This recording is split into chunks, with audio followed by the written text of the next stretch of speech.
Okay, Reddit, tell me how big of an asshole I am. The silence in my apartment is the kind that buzzes in your ears. It's been 3 days, and I still expect to hear her keys in the lock or the soft padding of her feet on the hardwood floor. But there's nothing. Half the closet is empty, a gaping hole where her clothes used to be. Her favorite mug is gone from the dish rack.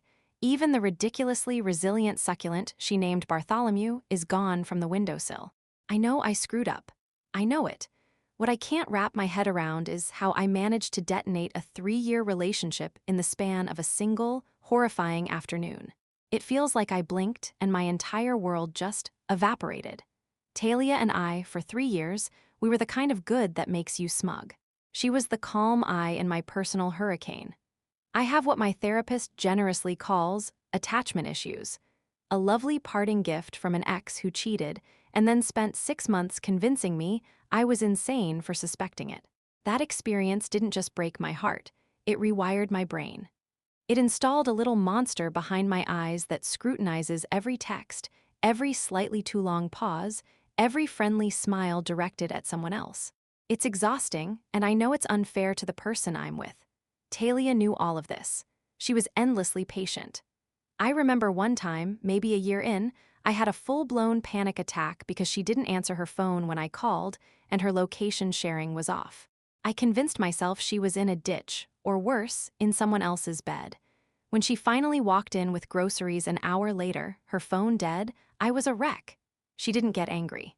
She just dropped the bags, walked over to me, and wrapped her arms around my trembling body. She held my head to her chest, stroking my hair until my breathing slowed, and just kept murmuring, "I'm right here, Tessa. I'm not going anywhere. I'm right here." She was a gentle soul, almost to a fault. She treated conflict like a physical allergy. Her whole body would recoil from it. That was her thing, the thing I twisted into a virtue because it suited me. I'm fiery, I escalate. She was the opposite. Whenever I'd start down a path of anxious questioning, she wouldn't engage or defend herself. She'd just get quiet, her shoulders would slump a little, and she'd absorb it. Later, she'd try to smooth things over with a kind gesture, making my favorite dinner, or leaving a little note on my pillow. I used to see it as a weakness, a refusal to fight for us. The irony is killing me now. She wasn't refusing to fight, she was refusing to be collateral damage in my war with myself. I see now that every time she got quiet, she was just swallowing another piece of poison to keep the peace. And I knew her deepest vulnerability, her absolute red line, because she trusted me enough to give it to me. I remember the night she told me. We were curled up on the sofa, watching some dumb reality show. A character was being accused of something in front of their friends, and Talia just went rigid beside me. She muted the TV. Her voice got so small. She told me about her mother's cruel habit of accusing her of things, lying, stealing small amounts of money, in front of relatives during holidays, just to watch her squirm. The worst part, she'd said, her eyes glistening as she stared at the blank TV screen, wasn't the accusation. It was the faces of everyone else, my aunts, my cousins, looking at me like I was suddenly this disgusting, untrustworthy person. Being publicly shamed, having the people who are supposed to love you most be the ones to humiliate you, I don't think I could ever survive that again. I held her and promised her, with every ounce of sincerity I had, that I would never, ever be that person. I swore I would always be her safe place. The paranoia started a few months ago, a slow, creeping vine that I mistook for rational concern. Talia got a new job as a project manager at a tech startup. It was more demanding, longer hours, but she was brilliant at it and came home buzzing with an energy I hadn't seen in years. She started talking about a coworker, Adrian. He was on her team and they clicked. They shared a weird sense of humor, a love for the same obscure indie bands. At first, it was just work talk, and I was happy for her. But then it became inside jokes I didn't understand, references to conversations I wasn't a part of. She'd be smiling at her phone, and when I'd ask what was funny, she'd say, "Oh, just Adrian sending me another stupid dog meme." The monster in my brain, dormant for so long, began to stir. I did the thing you're never supposed to do. The thing that, once you do it, you can never take back. One night, while she was in the shower, the sound of the water a muffled roar, I picked up her phone from the nightstand. My heart was pounding so hard I could feel it in my teeth. My own justifications were screaming louder than my conscience. I just need to know. If there's nothing, I can finally relax. This is for my own sanity. I typed in her passcode, our anniversary, of course, and my hands were slick with sweat. Their message thread was long. Scrolling through, it felt like an archaeological dig into a life that wasn't mine. It was mostly work, project links, deadline complaints. But threaded through it were other things, tiny little splinters under my skin, memes I didn't get. A link to a new song by a band she knew I hated, with her message, "This one will make your ears bleed in the best way." He sent a picture of his dog in a stupid costume. She replied with a string of laughing emojis. Innocent, right? But the monster in my head twisted it. She's sharing her joy with him. She's building a world without you. And then I saw it. The evidence that sealed my insane verdict. He had sent a message complaining about a terrible date he'd been on. Talia replied, "Ugh, the worst. You deserve someone who appreciates your terrible taste in movies." He wrote back, "Like you?" And she replied, "Haha, you know I'm your biggest fan." Reading it now, it's so obviously harmless, platonic banter. But in that moment, with the monster's claws dug deep in my brain, it was a confession. You deserve someone like you. It wasn't a joke, it was a proposition. Her biggest fan wasn't a friend. It was a title she wanted. My blood ran cold. I saw the entire narrative play out. The late nights at the office, the shared lunches, the slow, inevitable slide into something more. I didn't see a friend, I saw my replacement. The next week was a silent, suffocating hell. I was cold, distant. Talia kept trying to breach the wall. "Is everything okay, Tess? You seem off." I just shrug and say, "I'm fine, just tired." How could I tell her the truth? I violated your privacy and have condemned you based on a narrative I invented in my head. So I let the poison fester. Last Saturday was supposed to be a relaxing coffee date with our mutual friend, Sienna, a desperate attempt to feel normal. We were sitting at a little outdoor table. The sun was warm, and for a fleeting 20 minutes, as Sienna told a hilarious story about her cat, I almost forgot. Then Talia's phone lit up on the table. She glanced down, and a small, private smile touched her lips as she typed a quick reply. It wasn't a laugh, it was intimate. Secret. I didn't need to see the screen. I knew it was him. And in that instant, every ounce of insecurity, every echo of my past betrayal, all of it just boiled over and erupted. "Are you serious?" The words were out of my mouth before I could stop them, sharp and loud enough to make a woman at the next table look over. Talia looked up, her smile vanishing. "What? Don't what me?" I sneered, my voice dripping with a venom I barely recognized. "You can't even go an hour without messaging your little work boyfriend. Is Adrian really that fascinating?" Sienna froze, her coffee cup halfway to her lips. "Tessa, what's going on?" Talia's face went completely pale. "Tessa, what are you talking about?" "That was my sister." "Oh, your sister? Is that what you call him now?" I laughed, a horrible, sharp sound. I couldn't stop. It was like I was possessed. "Come on, Talia. I know you've been hooking up with him. The constant texting, the inside jokes. Do you think I'm an idiot? Just tell me the truth for once. In front of our friend. Let's be honest about what you've been doing." The moment the words left my mouth, the entire atmosphere at the table fractured. Sienna just stared at me, her mouth slightly agape, a look of pure shock on her face. But I wasn't looking at Sienna. I was looking at Talia. She didn't get angry, she didn't cry, she didn't defend herself. It was so much worse than that. All the color drained from her face, leaving it a stark, waxy white. Her eyes, which were usually so warm and expressive, became completely vacant. It was like a light had been switched off behind them. She looked at me, but it felt like she was looking straight through me, at something horrifying only she could see. It was the look of someone seeing their worst nightmare come to life, and I was the monster in it. She slowly lowered her phone to the table, her movements stiff and robotic. She didn't say a word to me. She just turned her head slightly towards Sienna and whispered, "I'm so sorry, see, I have to go." Then she stood up, pushed her chair in with a quiet scrape, and walked away. She didn't look back. For a split second, a sick, twisted part of me felt a surge of victory. "See?" The monster whispered. "She can't even deny it. She's running away." I watched her walk down the street and disappear around the corner, and I actually felt a flicker of self-righteous vindication. Sienna finally broke the silence. "Tessa, what the hell was that?" I just waved my hand dismissively, high on my own toxic adrenaline. It's fine, we just needed to get it out in the open. I went home expecting a storm. I rehearsed my arguments in my head, prepared for screaming, for tears, for the dramatic confrontation I felt I was owed. I unlocked the door to our apartment and stepped inside. Talia, I called out, my voice still laced with an ugly edge. Silence. The air was still. I walked into the living room. Nothing was out of place. I checked the bedroom. The bed was made.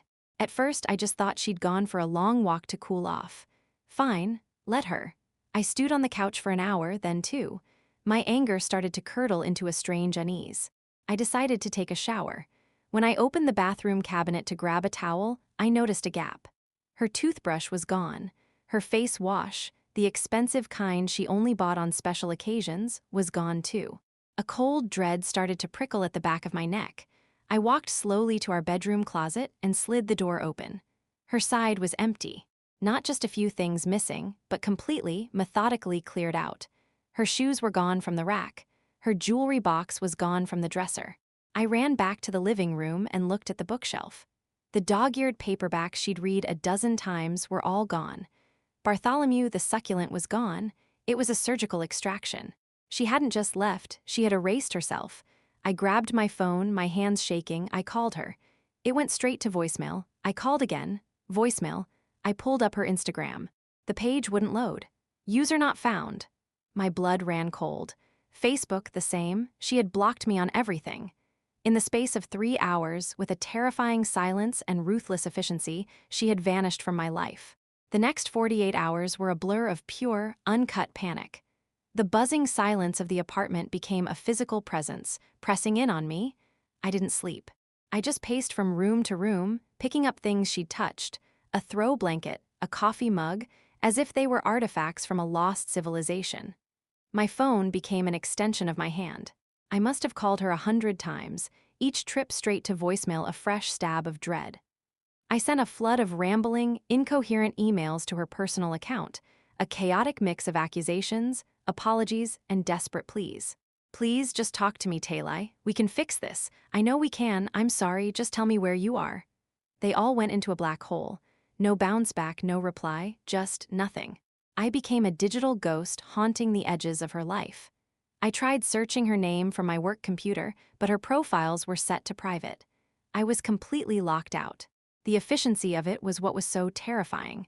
This wasn't a spontaneous, emotional decision. This was a plan. By the third day, I was unraveling. The self-righteous anger had completely dissolved, replaced by a cold, terrifying certainty that I had made a catastrophic mistake. I finally broke down and called Sienna. My voice was hoarse from not speaking. The moment I heard her say hello, I just started sobbing, ugly, gasping cries that made my whole body shake. Sienna, I choked out between sobs. I can't find her. She's gone. She took all her stuff. She blocked me. I don't know what to do. Can you please call her for me? Just tell her I'm sorry. Tell her I'll do anything. There was a long pause on the other end of the line. It wasn't an I'm thinking of what to say pause. It was a heavy, weary silence. When she finally spoke, her voice was completely devoid of its usual warmth. It was flat, exhausted, and sharp as glass. Tessa, you really don't get it, do you? Her tone was so cold, it shocked me into silence. What do you mean? I mean, do you have any idea what you actually did? She said, her voice rising slightly with a frustration she was clearly struggling to contain. You didn't just question her, Tessa. You publicly humiliated her. You accused her of cheating in front of me, someone she considers a close friend. You took her deepest, most painful trauma, the one you promised you'd always protect her from, and you weaponized it. You didn't just push a button. You took a sledgehammer to the very foundation of her trust in you. I started to stammer, but I thought I saw the texts. I don't care what you thought you saw, Sienna snapped, and the force of it felt like a slap. Talia has been walking on eggshells around your insecurities for 3 years. We've all seen it. She loves you, but you've been testing her, pushing her, again and again, to see how far she'll bend before she breaks. And on Saturday, you didn't just bend her. You shattered her. You put her on trial in front of me for a crime she didn't commit. How is a person supposed to come back from that? How do you forgive someone for becoming the one thing they swore they'd never be? Every word hit me like a physical blow. She was right. It wasn't about Adrian. It was never about Adrian. It was about me, my baggage, and my cruel, selfish need to make her hurt as much as I did. For the first time, the monster in my head was silent, and all I could hear was the truth.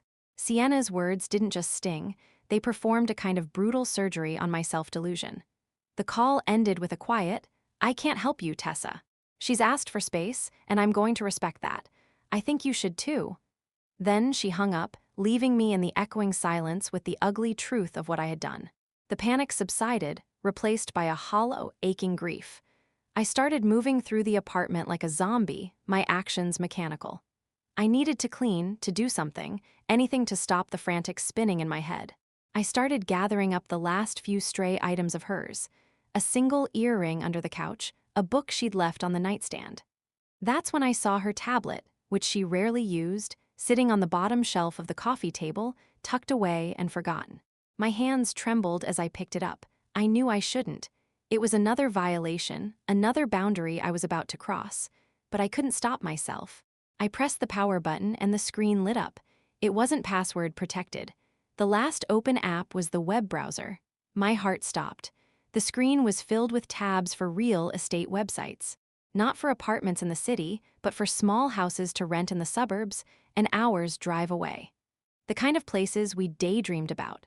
Places with a little patch of grass for a dog, a spare room that could be a home office. She had dozens of them bookmarked. One listing was for a charming little blue house with a big garden, the kind she always said she wanted for her tomatoes.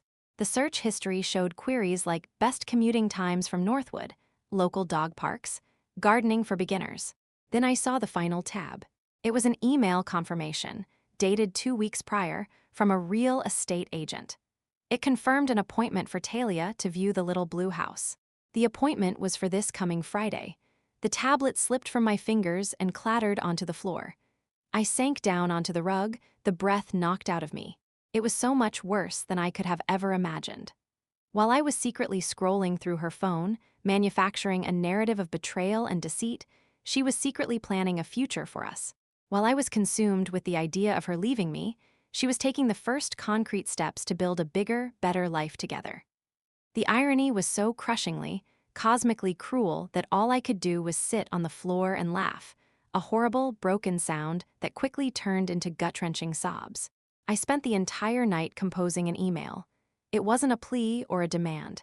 It was a confession.